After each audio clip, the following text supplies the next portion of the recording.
श्लोक 26 पाठ 3 कर्मयोग तीसरा पाठ।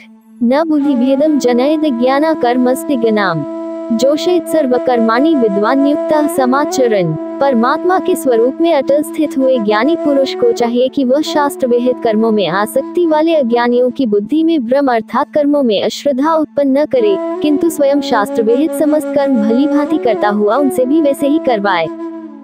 26 व्याख्या। इस श्लोक में भगवान श्री कृष्ण ने ये निर्देश दिया है कि विद्वान और ज्ञानी व्यक्तियों को चाहिए कि वे अपनी बुद्धिमत्ता और ज्ञान से अज्ञानी व्यक्तियों में कोई भेदभाव या भ्रम न उत्पन्न करें। अज्ञानी लोग कर्मों के प्रति अत्यधिक लगाव या आकर्षण में रह सकते हैं, और ऐसे में यदि विद्वान लोग उनके विचारों को भ्रमित या विभाजित कर देते हैं तो इससे उनके विकास में बाधा आ सकती है।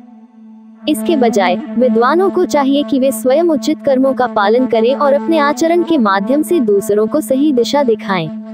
उनकी यह जिम्मेदारी है कि वे सही और सुसंगठित तरीके से अपने कर्मों का पालन करें और दूसरों को भी प्रेरित करें, जिससे वे भी अपने कर्मों में सही मार्ग का अनुसरण कर सकें।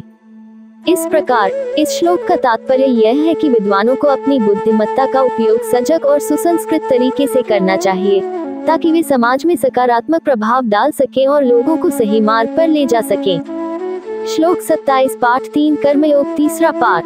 प्रकृते क्रियमाणानि गुणैः कर्माणि सर्वशः अहंकार विमूढ़ात्मा कर्ताहमिति मन्यते। वास्तव में संपूर्ण कर्म सब प्रकार से प्रकृति के गुणों द्वारा किए जाते हैं, तो भी जिसका अंतःकरण अहंकार से मोहित हो रहा है, ऐसा अज्ञानी मैं करता हूँ ऐसा मानता है।